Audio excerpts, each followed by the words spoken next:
सर्वप्रथम सर्वांना जय शिवराय।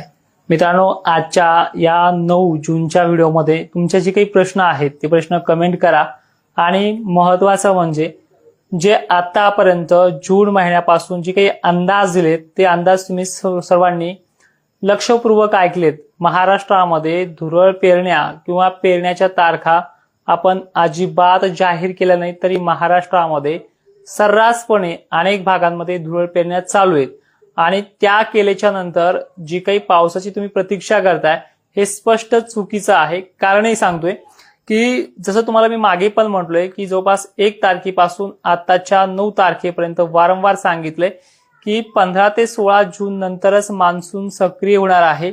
मान्सूनच्या अगोदर पडणारा जो काही पाऊस होता तो मान्सून पूर्व आहे, तो ज्या ज्या ठिकाणी सांगितलाय आणि ज्या पद्धतीनं ज्या टक्केवारीनुसार सांगितलाय तो त्या टक्केवारीनुसार बरसलाय, कुठे कमी तर कुठे अधिक अशा स्वरूपाचा तो बरसलाय।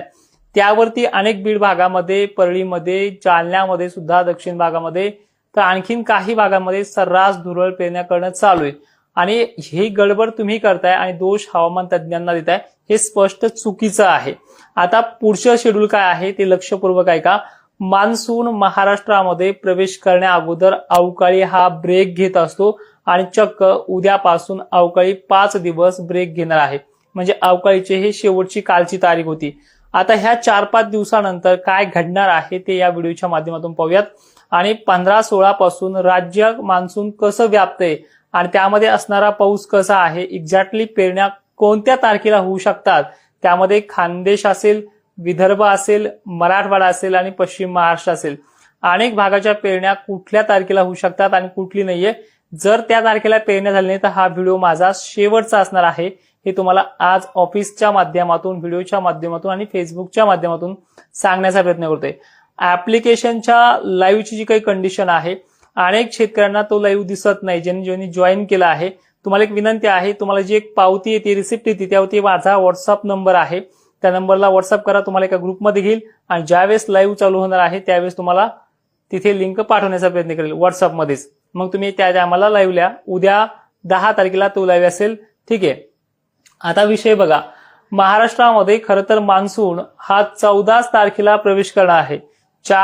14 तारखेपासून राज्यामध्ये ढगाळ वातावरण आणि वातावरणामध्ये गारवा सदृश्य परिस्थिती वाऱ्यामध्ये राहणार आहे।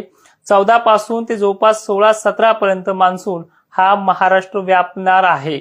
जवळपास खानदेश, विदर्भातले आणि मराठवाड्यातले सर्व जिल्हे, या 14, 15, 16, 17, 18 पर्यंत मान्सून बरसणार किती, हा सुरुवातीला मध्यम, हलका, पेंडवणी, काही भागामध्ये चांदणतुम सुद्धा जिथे जशी परिस्थिती असेल तशी होते।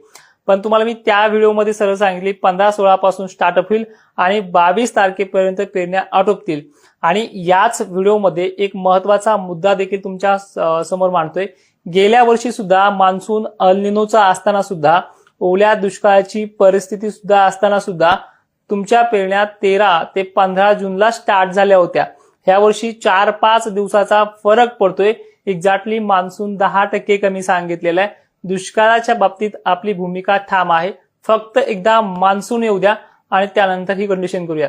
विषय आता फोन संदर्भामध्ये, अनेक जणांचे फोन येत आहेत। आता माझा आयफोन इथे नाही राहिलेला, तर फोनमध्ये 2500-3000 कॉल येतात। एकाचा उचलला की दुसऱ्याचा लगेच येतोय, तिसऱ्याचा उचलला की तिसऱ्याचा येतोय, किंवा काही जणांचा नुसता फोन आला की डायरेक्टली मोबाईल व्यस्त सांगतोय किंवा स्विच ऑफ सांगतोय, अशा मोबाईलचे हाल आहेत।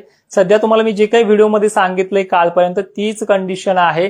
जवळपास महाराष्ट्रामध्ये 15-16 पासूनच सुरुवात होणार आहे मान्सूनच्या वातावरणाला।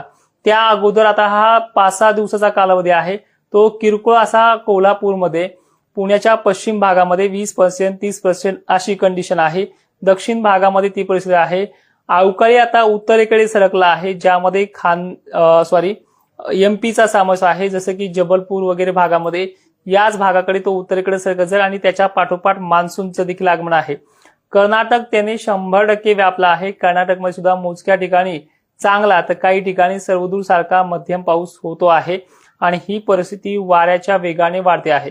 आता उद्याची 10 तारीख कशी राहील? 10 जूनला कोल्हापूर दक्षिण भाग, कर्नाटकच्या जवळपास पश्चिम एरियाच्या